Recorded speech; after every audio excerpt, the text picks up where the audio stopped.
Hello, you're watching World Talks on TVP World. My name is Sascha Fahrbach. Russia very much wants the alliance between Poland and Ukraine to be destroyed. Now, Ukrainian President Volodymyr Zelenskyy warned that during his recent visit to Warsaw, emphasizing the stakes of their strategic partnership. Now, his meeting with Polish President Karol Nawrocki covered historical issues and current security cooperation, including the Volhynia exhumations and counter-drone technology, reflecting an effort to strengthen bilateral relations between the two countries. We now explore the implications of this visit and the future of Poland-Ukraine ties with Aleks Szczerbiak, professor of political science at the University of Sussex. Good to have you back on TVP World. Good morning. It's very good to be back. So let's start with this quote. This Russia very much wants an alliance between Poland and Ukraine to be destroyed. Tell us, how accurate is that? How resilient, really, given the current political situation, is that alliance?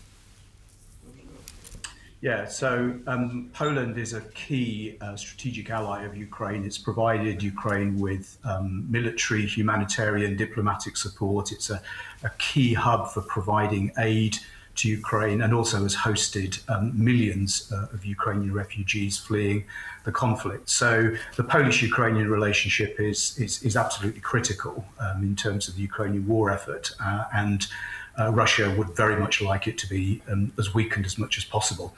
I think what we've seen recently, however, and this is exemplified by Karol Nawrocki's approach to the Ukraine war issue, is Poland feeling that it needs to leverage much more gratitude from Ukraine for the efforts that it's been making up until now.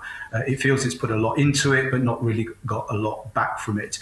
And a hallmark of Mr. Nawrocki's approach to this issue, while all the time saying that Poland and Ukraine are key strategic allies in the conflict against Russia, the main regional threat, that he wants Ukraine to be much more grateful for the aid that Poland has given, and he's adopting a much more instrumental approach to Polish-Ukraine relations. Mm-hmm.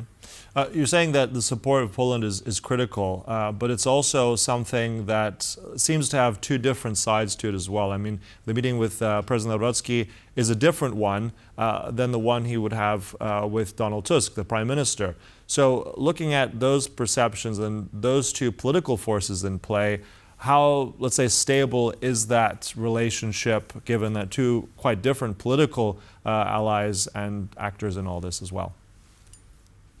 Yes, you're absolutely right. I mean, I think that the Tusk government's approach to this issue is much more unconditional, and in many ways very similar to the approach that Mr. Nawrocki's predecessor, Andrzej Duda, had. I mean, you could see this in the fact that Mr. Nawrocki insisted that the first meeting between the two presidents would be in Poland. You could see it in the body language between Mr. Nawrocki and Mr. Zelenskyy, where there were handshakes rather than the embraces. And again, I think that's very true in terms of the difference between the Tusk government's approach and Mr. Nawrocki's approach. You can see this, for example, on an issue like EU NATO accession. Mr. Nawrocki is much more sceptical about this. The Tusk government is much more open to it. I think the problem that we have here is that these two forces are major political rivals, both in terms of domestic politics and in terms of foreign policy. So whereas there would be a strong potential for the two working very closely together, Mr. Tusk leveraging his much closer links with the European mainstream, and Mr. Nawrocki leveraging his much better relations with the Tusk administration, and therefore potentially this could work very well. There could be complementarity here. The problem is that because they are very strong domestic political rivals, I mean, the two sides, the two individuals intensely dislike each other, this could lead to a certain incoherence in terms of Polish foreign policy. That is the risk, and that's obviously a potential problem for Ukraine. Mm-hmm. And also, you mentioned the predecessor, so the former president under Duda as well. Give us your sense also in terms of how much public perception has also changed a little bit here in Poland. I mean, it's a different audience now. How has the public's view impacted both Donald Tusk and Mr. Nawrocki in all this? Yeah, I think this is really important because I think we're seeing a certain kind of Ukraine fatigue, really. with the Polish public on this issue. I think that all the time, I think we should keep in mind that Poles are overwhelmingly supporting Ukraine in the war against Russia. There's not really a kind of any sizable pro-Moscow lobby in terms of public opinion. But there is much greater Ukraine fatigue and a certain Ukraine skepticism. I think you can see that in terms of concerns about how much of Poland's defense assets have been handed over to Ukraine. You can see this in terms of attitudes towards Ukrainian refugees, which are much less open, much less welcoming than they were at the beginning of the conflict. People are much more skeptical about the kind of welfare transfers that are being given to Ukrainian refugees, and the fact that there are issues where Poland and Ukraine just have very, very different interests, economic issues like agriculture and historical issues. This has obviously played a key role in terms of Mr. Nawrocki emphasizing this issue and approaching it the way that he has, because a key element of his constituency is that Ukraine fatigued Polish public. But you've also seen this in terms of the Tusk government's approach, because they've also made nods in that direction. You could see this, for example, during the presidential election campaign, where their candidate, Rafał Trzaskowski, himself talked about limiting access to welfare benefits for Ukrainians, and also some talk about the need for respect, for reciprocity. So I think this change in the public context is really important. Poles are still very pro-Ukrainian. They want them to win the war. They're very anti-Russian, very anti-Putin. But there's also a certain level of fatigue when it comes to the war in Ukraine. Poles want it over, and they want much greater reciprocity in terms of the relationship between Poland and Ukraine. Mm-hmm. I'm also curious, you mentioned historical grievances there for a moment.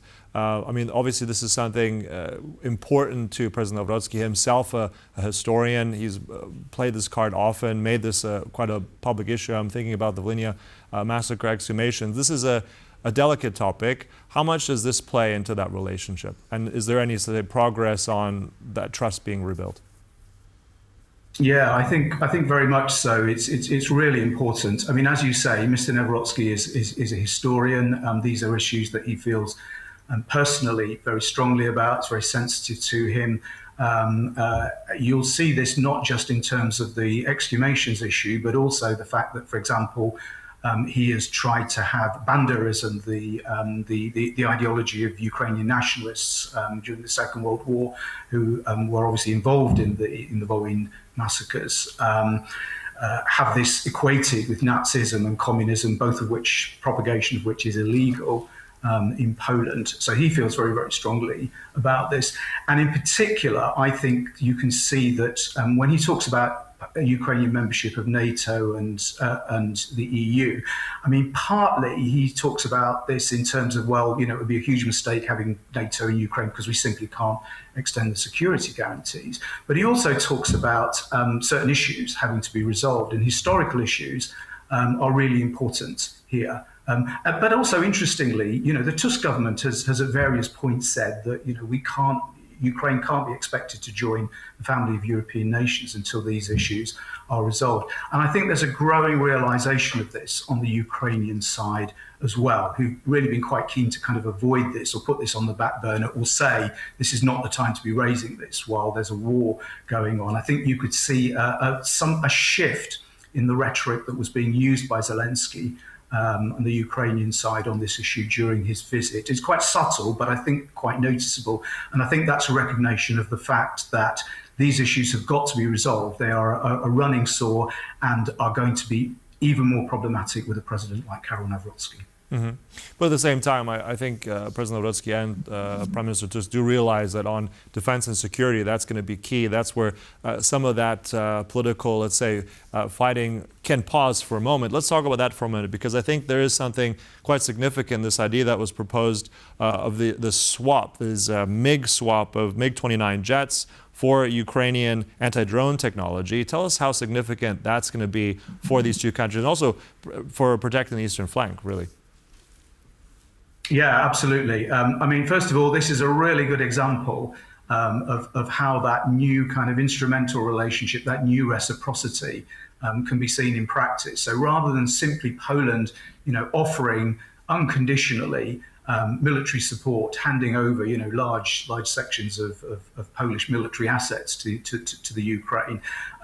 There is a reciprocal deal going on here. And for both sides, these are really important. I mean, the MiGs have been, right from the beginning of the war in Ukraine, this has been one of the kind of the key Ukrainian demands, access to the MiG aeroplanes. For Poland, obviously, the drone issue has become really significant, particularly since that mass drone incursion at the beginning of September, which really showed how vulnerable Poland is in terms of resisting these kind of incursions. I mean, the drones that were shot down by fighter jets, really expensive, for the cost of a drone, sending a drone over the border, compared with the cost of actually having to tackle it with fighter jets is extortionate. Whereas the Ukrainians here have, a really, because they're dealing with this the whole time, have a real experience of this, that they can trade with Poland. And incidentally, there are Polish companies that are actually engaged in the sale of drone technology to Ukraine, who, if Poland actually learned how to use this properly and benefited from Ukrainian know-how, could also benefit from the deal. So I think this is clearly something that's really important to both sides, and also a really good example of this new Polish approach to Polish-Ukrainian relations, the more instrumental, the more reciprocal approach that we're seeing, particularly as a result of Mr. Nawrocki. Yeah, the operative word there being reciprocity. I mean, this is interesting. I think there's probably no other country right now, in Europe for sure, maybe even the world, that has more experience with drone warfare. This kind of deal, do you see this as maybe becoming an example for other types of reciprocal deals around Europe with other countries potentially? Yes, I mean, I think potentially it could be, but I think there's also a particular context here in Poland, which is, as I say, that change in Polish public opinion, which was overwhelmingly supportive, overwhelmingly backing, unconditional support for Ukraine, and now it kind of has to be won over. So, although yes, potentially this is a fruitful approach, I think, for other countries where Ukraine war fatigue has also set in, to some extent or the other, and they're obviously starting from lower levels of support. I think that there's something particular about the Polish context where that relationship needs to be kind of reset, if you like. And I think this is the way forward, basically. If you're going to sort of rebuild public support among Poles for this kind of, the really strong support there was for Ukraine at the beginning of the war, which obviously, both sides, whatever their differences on any issues, the Tusk administration, the Nawrocki presidency, both want Ukraine to win this war. They want Moscow to stop, and they want support to continue until that objective is reached, or there's a favorable end to the war in terms of, Ukraine's security guarantees. So I think it's really important in terms of the Polish domestic context that they proceed in this way, because that's the way that they're going to maintain and indeed rebuild support for the war in Ukraine among Poles, who are really quite tired of it by now.